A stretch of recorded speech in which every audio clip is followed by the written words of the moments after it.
You know when you remember something from your childhood that didn't make any sense at the time but does now? Like that joke in a movie that makes all the adults laugh, but you just can't seem to grasp what's so funny about it? Or when your parents are worried about something, but you just can't understand the seriousness of the situation? For some reason, I feel like a great deal of my childhood is plagued with inconsistencies. Things I didn't notice until very recently, but different from a joke. My childhood inconsistencies are kind of unnerving. I have been trying to write this for more than a year, since I started recalling these events in my mandatory therapy sessions. And to explain the past, I sort of have to talk a little about my present, as weird as it seems. A few years ago, I was found in the middle of the night on the roof of my university, just close to the edge, and about to jump.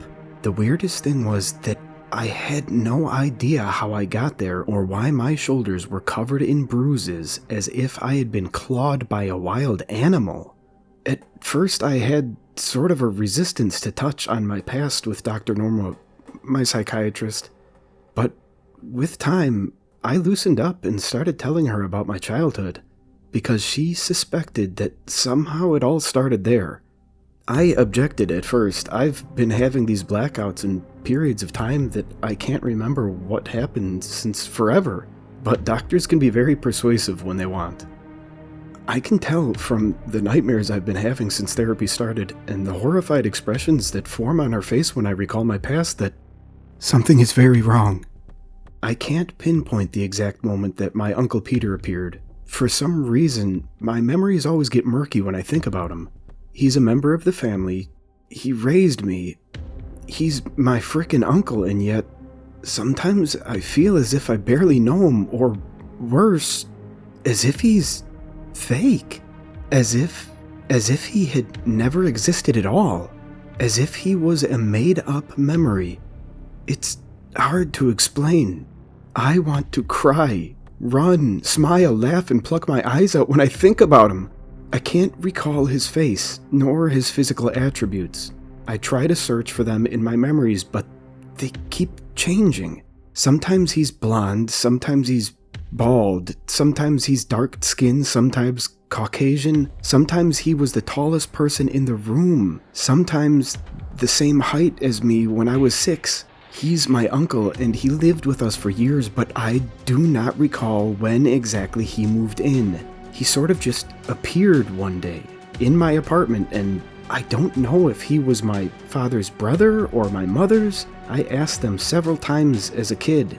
They always evaded the question or acted confused. I asked my grandmother, she was my father's mom, if he was her son. She would either refuse to answer or started coughing when I asked. Then one time I asked him. He asked, "Do you really want to know?"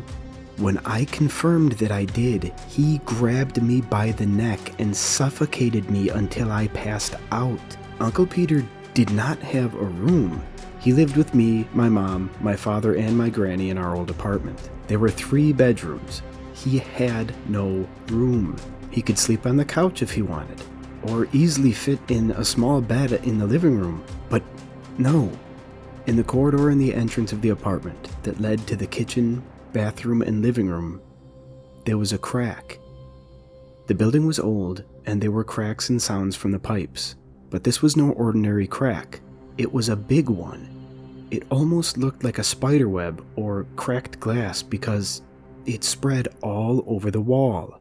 In the center of this decadent, prominent fissure was a black, repulsive hole. It seemed so disgusting, infinite, yet intriguing. I remembered as a small kid staring into it, along with my parents and grandmother, as if we were hypnotized for hours and hours. I don't remember why I did that, but I remember doing it at least once, maybe twice per week. Uncle Peter somehow lived there, inside the crack. Uncle Peter lived inside the wall between the corridor and the kitchen. It wasn't even 30 centimeters wide. It doesn't make sense. I know. Dr. Norma at first thought I was mocking her, but he lived there, Every night when we were going to sleep, he simply went to the gap and sort of entered it.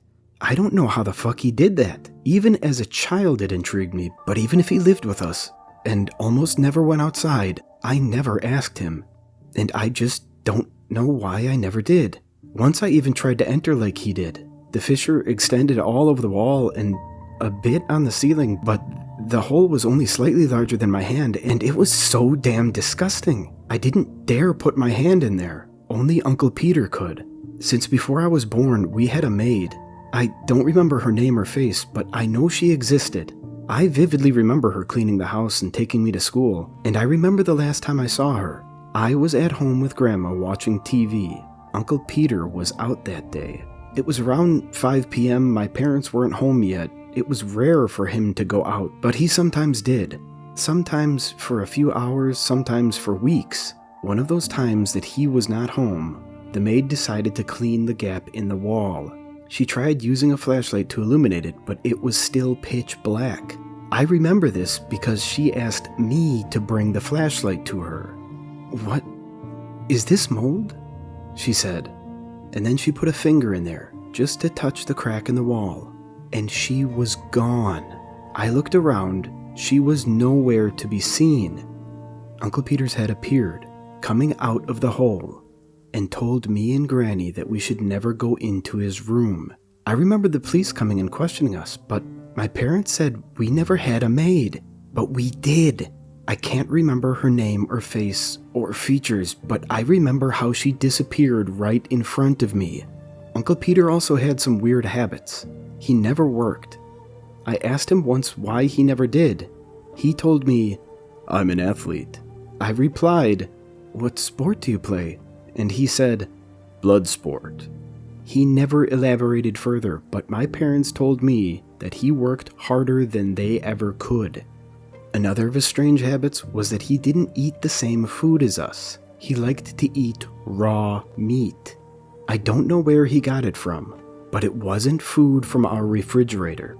Uncle Pete also liked to stare in the corners of my room or stay under my bed when I went to sleep. And sometimes, when I couldn't sleep, he would read for me.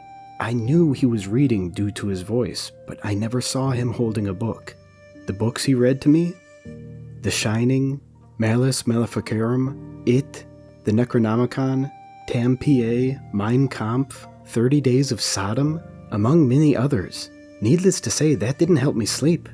But it did help me develop precocious chronic insomnia.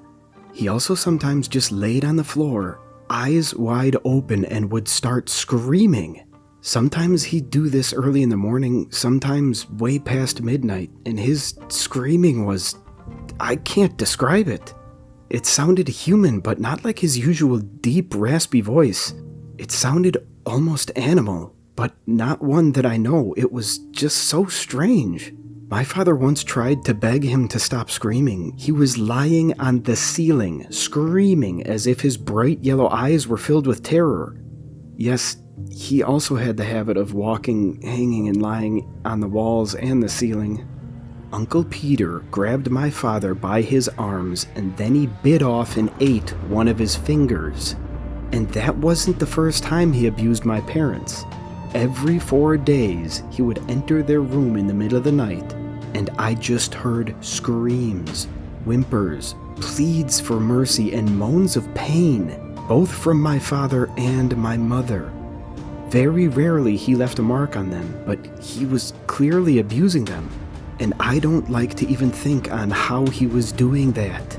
Something strange also happened after my uncle appeared. Our street was poor, decrepit, and filled with old buildings and houses, but a lot of people lived there. It was a no-end street, and I always hung out with the other children, and the adults always came together to celebrate holidays with barbecue, or to watch football and drink booze together with a projector that one of our neighbors had. This abruptly ended when I was around 6 years old, the time that Uncle Peter started existing. The street was never heaven, but a wave of criminality and violence started. People started to go missing and move out. Neighbors stopped talking to each other, began building walls, installing cameras, and buying dogs before ultimately leaving or disappearing. I remember one case that was particularly bizarre. Even the local press appeared at that time to investigate, even if they only stayed around for 3 or 4 days. The house just across the street from our apartment block was one where these strange acts occurred. A family lived there. They had a daughter. I used to play with her on the weekends. One day she returned home from school to find her entire family dead. There was blood everywhere, but no meat could be found. Only some of their bones, with clear bite marks. She was taken to live with her grandparents in another state. I tried to add her on Facebook some years ago, but she deleted her profile right away. After a few years, most houses on the street were completely abandoned. We still attended the community meetings nevertheless, even if it was just me, my dad, mother, granny, and Uncle Peter and the entire party. It was at one of those barbecues that previously had several families and now had less than 10 people that my father asked one of the few remaining attending neighbors to take a photo of our family. It's the only photo that Uncle Peter agreed to appear in. He normally hated even the mention of being photographed. There were other family activities we did together. He liked to watch movies, more specifically, horror movies. We would gather the entire family and watch movies almost every Friday. Something happened during those movie sessions.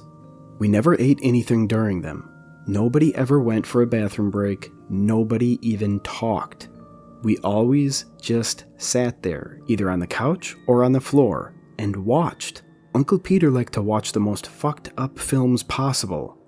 Martyrs, Sado, Serbian films, The Hills Have Eyes, Requiem for a Dream, Halloween, Sinister, Insidious, The Exorcism of Emily Rose, Saw 3D, Rosemary's Baby, Caligula. I vividly remember watching all of these movies before I was 10, which I now realize is completely nonsensical since a few of them weren't even released when we watched them. After I was around 10, Uncle Peter declared I was nearly an adult, so he would show me less childish movies. The previously mentioned movies were all for children in his view. I won't say in detail what these new movies were, but they more than once gave me nightmares. That's because my uncle was acting in them. Because often there were people, real people, people that we knew, being brutally tortured in these movies. And sometimes I was in these movies, both as a torturer and as a victim. And these movies involved far worse things than merely jump scares. And what's worse, I never remember acting in any of the movies I appeared in. There was a particularly brutal one involving our family that we watched when I was around 12. I will not say what exactly happened in the movie, but there was extreme gore and adult content. This was the only time we managed to break out of the TV's trance. My father, my grandmother, my mother, all were crying in despair. I was vomiting.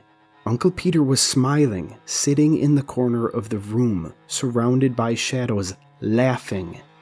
My grandmother then fell over. My father hurried towards her. The experience was so overwhelming that she had a stroke. We had to take her to a mental institution after this. I visited her a couple times before somehow completely forgetting she existed, along with my parents. I still wouldn't remember her if it weren't for Dr. Norma. I need to visit her again someday, but I fear how she will react when I reveal that I never came to see her again because I literally forgot she existed.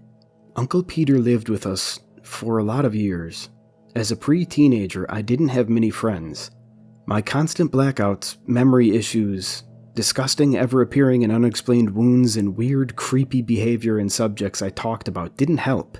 My school tried to talk to my parents about these issues, to suggest that I get psychological or medical help, or even threatened to call CPS, but they'd usually just transfer me to another school.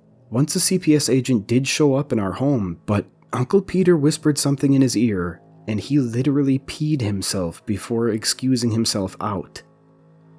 I was able, despite all odds, to become friends with 2 other guys from one of the various schools I went to.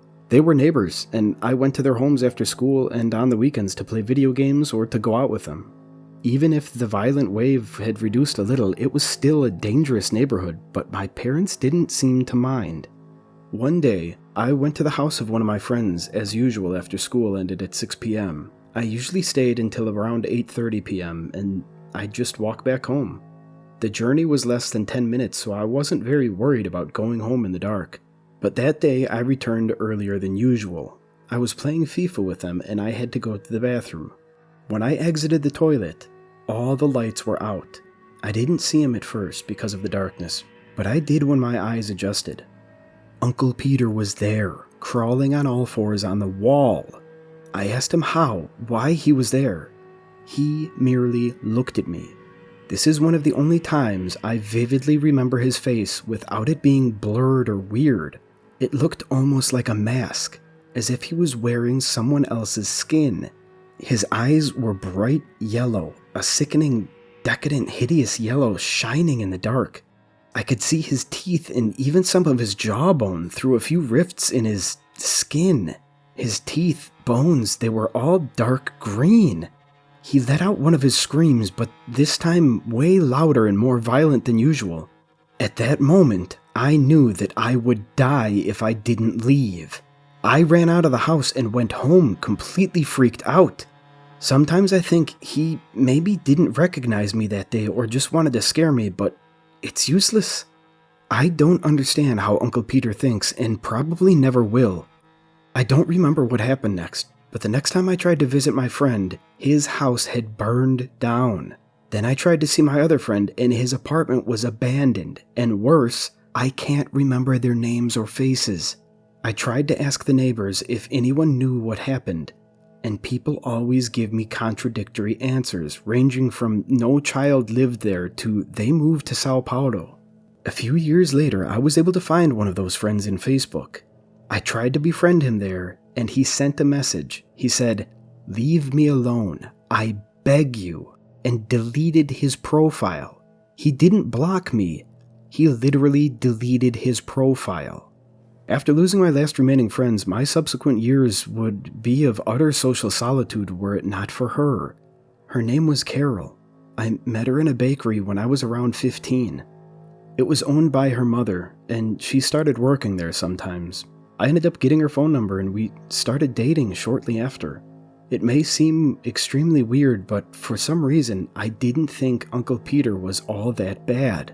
He does something to you, like, to your mind. I don't know how.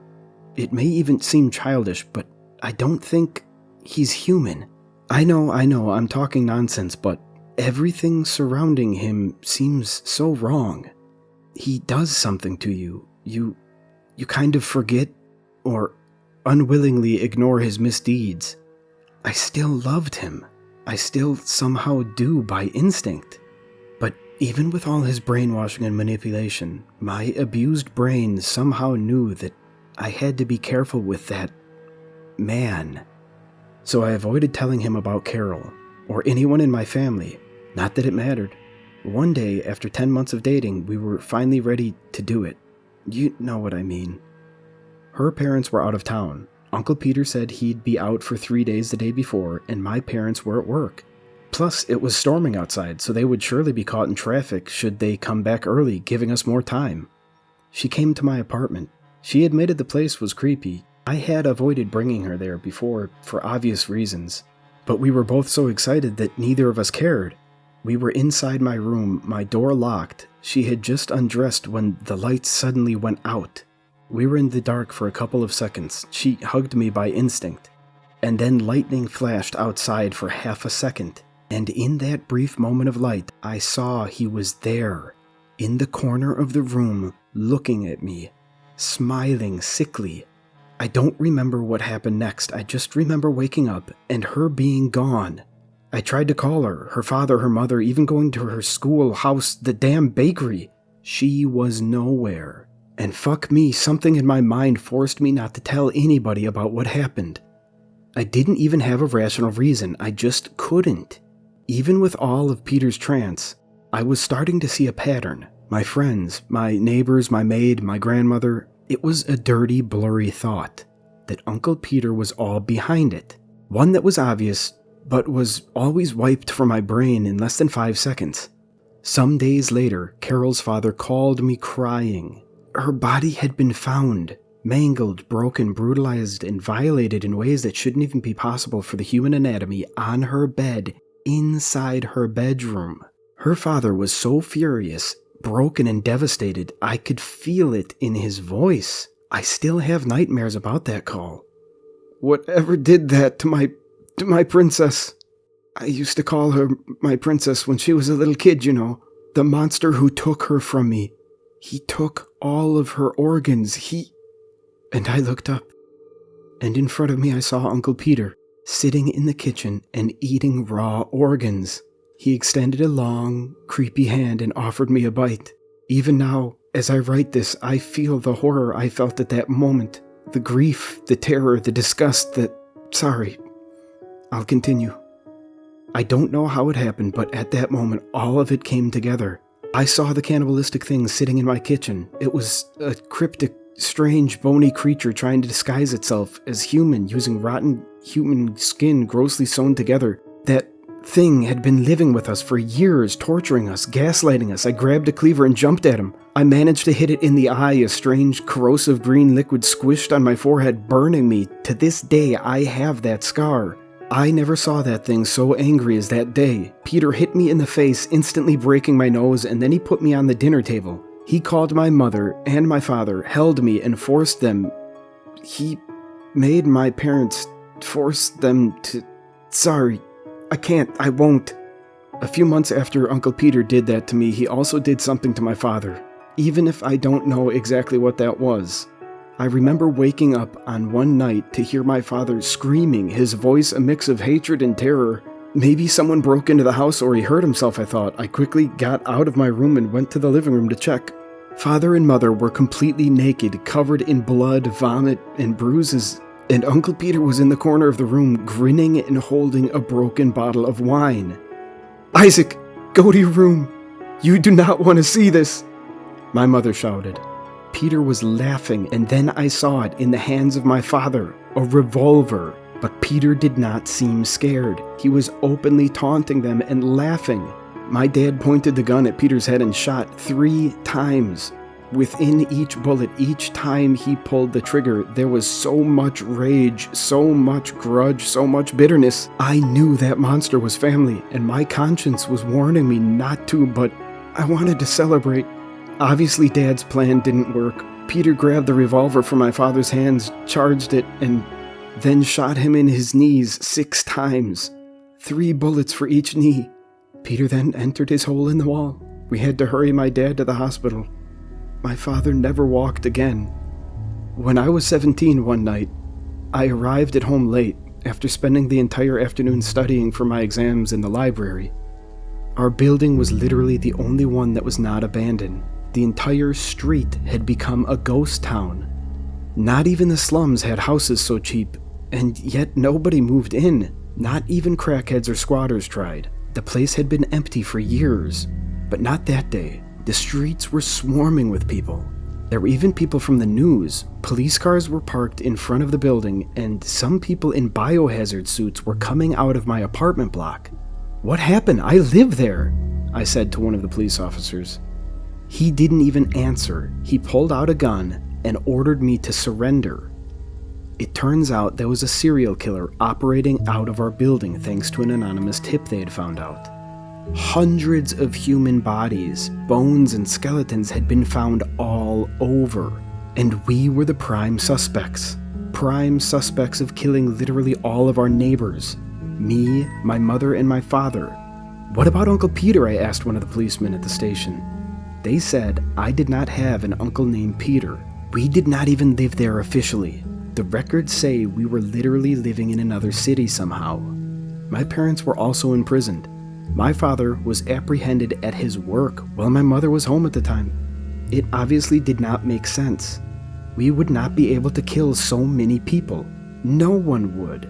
It would take an army of serial murderers to hide that many bodies, yet they arrested us. As I was being led into the patrol car, I saw him one last time. I looked to the window of my apartment, expecting to see him grinning. "Why are you looking at those windows?" one of the cops said. I looked at the policeman, and then I noticed his skin was completely rotten and full of stitches. His eyes were bright yellow. There were portions of green bone visible through tears in that decadent hide. That was the last time I saw my uncle.